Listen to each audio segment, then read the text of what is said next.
ஸ்ரீமதே ராமானுஜாய நமக. தினம் ஒரு திவ்ய பிரபந்தம் தொடரிலே இன்றைக்கு 1740வது பகுதி. திருமங்கை ஆழ்வார் அருளிய பெரிய திருமொழியை அனுபவித்து வருகிறோம். அதிலே 9 3 திருமொழியினுடைய 6வது பாசுரத்தை இன்று நாம் இணைந்து அனுபவிக்க இருக்கிறோம். இந்த 3 திருமொழியும் சரி, அடுத்து வரும் 4 திருமொழியும் திருப்புல்லானி திவ்ய தேசத்தை மங்களாசாசனம் செய்யும் பாடல்களாகும். அனைத்துமே நாயகி பாவனையில் பரகால நாயகி தன் பிரிவாற்றாமையாலே எம்பெருமானை அடைவதற்காக பாடும் பாசுரங்களாக அமைந்திருக்கின்றன. இனி இன்றைய பாசுரத்திற்குள் போகலாம். நினைத்தால் உள்ளம் சுடும் என்கிறாய். சென்ற பாடலிலே சொன்னாள் அல்லவா, உணரில் உள்ளம் சுடுமால் என்று சொன்னாள். நினைத்தால் உள்ளம் சுடும் என்கிறாய்.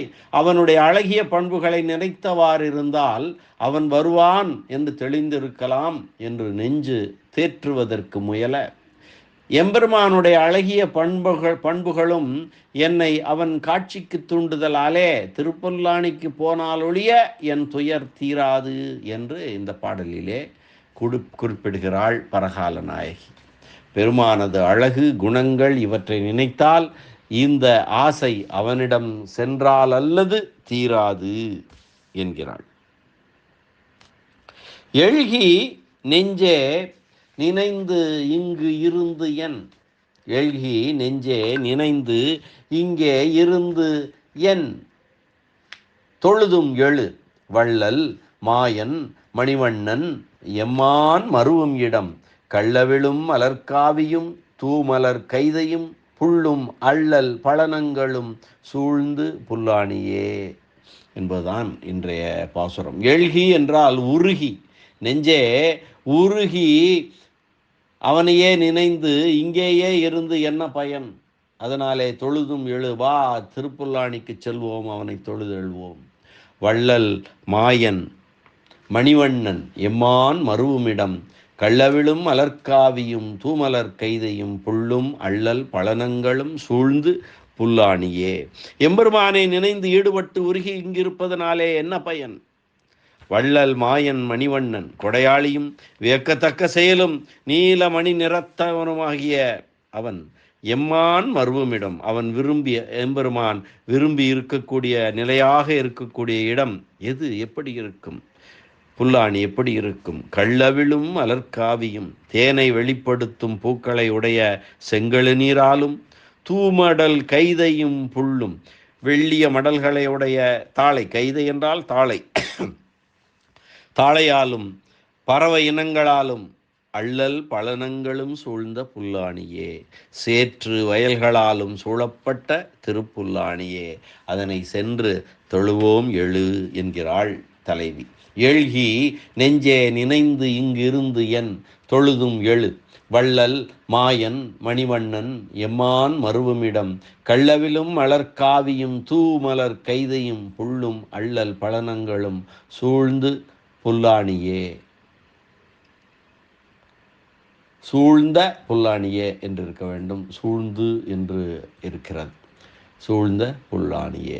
மனமே அவனை சிந்தித்து ஈடுபட்டு இங்கேயே இருப்பதனால் என்ன பயன்? வள்ளலும் ஆச்சரியமான செய்கைகளை உடையவனும் நீலமணி போன்ற நிறமுடையவனுமான பெருமான் விரும்பி உறையும் இடமாயும் தேனொழுகும் செங்கழு நீர் மலர்களும் தாளைகளும் பல பறவைகளும் சேருமிக்க வயல்களும் சூழ்ந்திருக்க பெற்றுள்ள திருப்புல்லானியை தொழுவோம் வா. நெஞ்சே அவன் சொற்களையும் செய்கைகளையும் நினைந்து நினைந்து வருந்தி கொண்டு இங்கேயே கிடப்பதனால் என்ன பயனாகும்? பரமபோக்கியமான திருப்புல்லானியை சென்று தொழுவோம், புறப்படுவாயாக என்று நெஞ்சை பார்த்து சொல்கிறாள்.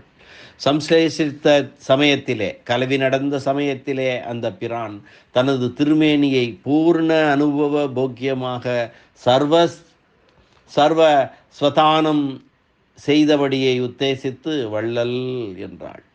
அந்த கலவியின் போது தன்னுடைய திருமேனியை முழுக்க தலைவிக்காக அவன் முழுமையாக போக்கியமாக இன்பத்தை அனுபவிப்பதற்காக கொடுத்து விட்டான். அதை உத்தேசித்து வள்ளல் என்கிறாள். வள்ளல் மாயன் மணிவண்ணன் அப்படி கலந்து பரிமாறினவன் இப்போது நான் இப்படி பதறி ஓடு வரும்படி எட்டாதவனாய் வஞ்சகம் செய்கிறான் என்ற கருத்துடனே அடுத்து மாயன் என்றாள். அவன் நம்மை விரும்பினாலும் சரி, வெறுத்தாலும் சரி, கொலை செய்தாலும் விட முடியாதபடியான வடிவு படைத்தவன் என்ப கருத்திலே மணிவண்ணன் என்று சொல்கிறாள். அந்த வடிவழகை காட்டி என்னை அடிமையாக எழுதி கொண்டான் என்கிறாள் எம்மான் என்ற வார்த்தையால். இப்படிப்பட்டவன் வர்த்திக்கிற புல்லாணியை தொழுதும் எழு நெஞ்சே என்கிறாள். அவன் நித்தியவாசம் செய்யும் இடத்திற்கு சென்றால் அவனுக்கும் நமக்கும் நினைத்தபடி பரிமாறலாம்படியான தனியான இடங்கள் உண்டு என்கிறாள். அவை என்ன? 1, கள் அவிழும் மலர்காவி. திவ்ய தம்பதிகள் நீராடும் போது செங்கழி நீர் மலர்களை பார்த்து இவை செவ்வி அழியும் முன்பே பறிக்க வேண்டும் என்று ஒருவருக்கொருவர் முற்பட்டு பறித்து ஒருவர் மேல் ஒருவர் எரிய அவை மேலே பட்டு தேன் ஒழுகும் அழகை காணலாம். கள்ளவிழும் மலர்காவி. 2, தூமலர் கைதையும். தலைமகன் தோள் கொடுக்க ஏறி பறிக்கலாம்படியான வெள்ளை மழலையுடைய தாளையும். 3, புல்லும். பல வகையான பறவைகளைக் கண்டு இதன் பெயர் என்ன, இதன் பெயர் என்ன என்று தலைவி கேட்க தலைமகன் அவற்றின் பெயர்களை வரிசையாக சொல்ல பெற்ற பட்சிகளும் பறவைகளும். அள்ளல் பழனங்களும். செல்வப் பெண்ணாக வளர்ந்த தலைமகள் மர்மம் அறியாமல் நீர் நிலைகளிலே புகுந்து அங்கே சேறுகளில் அழுந்தி நின்றால் தலைவன் கைகொடுத்து தூக்கி எடுக்கும்படியான நிலங்களுமாக.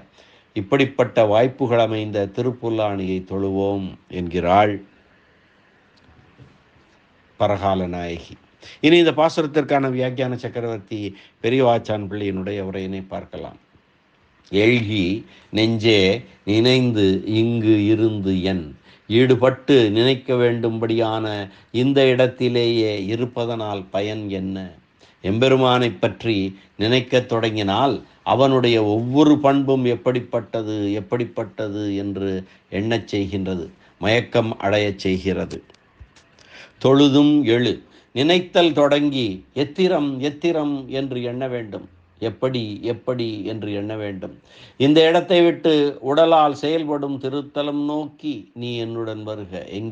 எங்கே என்று எண்ண வேண்டும். தொழுதும் எழு. வள்ளல் மாயன் மணிவண்ணன் எம்மான் மருவும் இடம். அவன் நிலையாக இருக்காத இடத்தில், நித்தியவாசம் செய்யாத இடத்தில் அவனை நினைக்கவும் இயலாது. அவன் நிலையாக எழுந்தருளியிருக்கும் இடத்தில் உடலால் செய்யக்கூடிய தொண்டுகளையும் செய்யலாம். அங்கு போனாலும் ஈடுபடுத்தாதோ அவன் பண்புகள் என்ன? அவை அன்பை விளைவித்து திருத்தொண்டிலே மூட்டிவிடும். அதனால் உயிர் வாழலாம் என்கிறாள் வள்ளல். கலவி நேரத்தில் தன்னை எனக்கு முழுமையாக வழங்கியவன் வள்ளல். மாயன் இப்பொழுது தலைவி இருக்கும் இடத்திற்கு தலைவன் வர வேண்டுமே ஒழிய தலைவன் இருக்கும் இடம் நாடி தலைவி செல்லுதல் கூடாது என்ற முறையை மீறி தான் இருக்கும் இடத்தை நாடி தலைவியாகி நான் செல்ல வேண்டும்படியாக கலவி நேரத்திலே அப்படிப்பட்ட இன்பத்தை நல்கியவன் அவன் மாயன். மணிவண்ணன் அவன் இப்படிப்பட்ட சுவையான செயல்களை செய்யவில்லையானாலும் அவனை விட ஒண்ணாதபடியான வடிவழகை உடையவன். அவனை விட முடியவில்லை மணிவண்ணன். எம்மான் அந்த வடிவழகை காட்டி என்னை பிறர் எவருக்கும் உரியனல்லாதபடிக்கு தனக்கே அடிமையாக எழுதி கொண்டவன் எம்மான். கள்ளவிழும் மலர்காவியும். அவன் நித்தியவாசம் செய்யும் இடத்திற்கு சென்றால் அவனும் நாமும் நினைத்தபடி கலவி இன்பத்தை நுகரலாம்படியான ஏகாந்தமான இடம் அல்லவோ அது. அழகு குறையும் முன்பே பறிக்க வேண்டும் என்று ஒருவருக்கொருவர் முந்திக் கொண்டு பறித்து ஒருவர் மற்றவர் மேலேறிய அந்த மலர்கள் மேலே பட்டதினாலே தேன்பாயும் செங்கழு நீரும் கள்ளவிலும் மலர்காவியும். மலரை எரிந்து விளையாடும் விளையாட்டிற்கு செங்கழு நீர் பூக்கள் தக்கனவாயிருக்கின்றன. தூமடல் கைதையும். வெள்ளை மடலின் வசீகரத்தாலே இவள் விரும்பி அதன் மேல் விழலாம்படியான தாளையும். தாளைப்பூக்கள் உயர இருப்பதனாலே இவன் தோள் மீது ஏறி பறிக்கலாம்படி இருக்கின்றன. இதனால் தலைவன் தலைவி சொற்படி பணிபவன் என தோன்றும். புல்லும் பல நிறங்களும் பல வகை பேச்சுக்களும் உடைய பறவைகளை கண்டு இதன் பெயர் என்ன என்று இவள் கேட்க அவன் அவை ஒவ்வொன்றின் பெயரையும் சொல்லலாம்படியாக உள்ள பறவைகளும் அள்ளல் பழனங்களும் சூழ்ந்த புல்லாணியே. இவள் தான் நடந்து செல்வதில் பின் ஏற்படும் துன்பத்தை பற்றி அறியாமல் நீர் நிலங்களுக்குள் சென்று அங்கு சேற்றிலே காலெழுந்த நின்றால் அவன் தன் கையை கொடுத்து சேற்றிலே இருந்தும் நல்ல நிலத்துக்கு வருமாறு செய்யும்படியான நிலங்களை உடைய திருப்புல்லாணி. அப்படிப்பட்ட திருத்தலத்திற்கு நாம் செல்வோம், தொழுவோம், நீ என்னுடன் புறப்படுவாயாக என்று கூறுகிறாள் பரகால நாயகி. அற்புதமான ஒரு பாசுரம். நெஞ்சத்தை பார்த்து சொன்னது தொழுவோம் எழு என்று. பாசுரத்தை மீண்டும் ஒரு முறை அன்வயிக்கலாம்.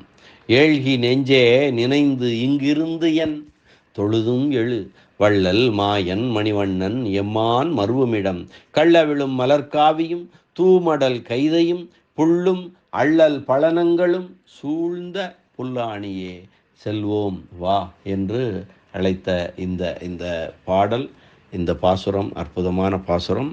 அனுபவத்தை இந்த அளவிலே நிறைவு செய்து மீண்டும் நாளை சந்திக்கலாம் அடுத்த பாசுர அனுபவத்துடன்.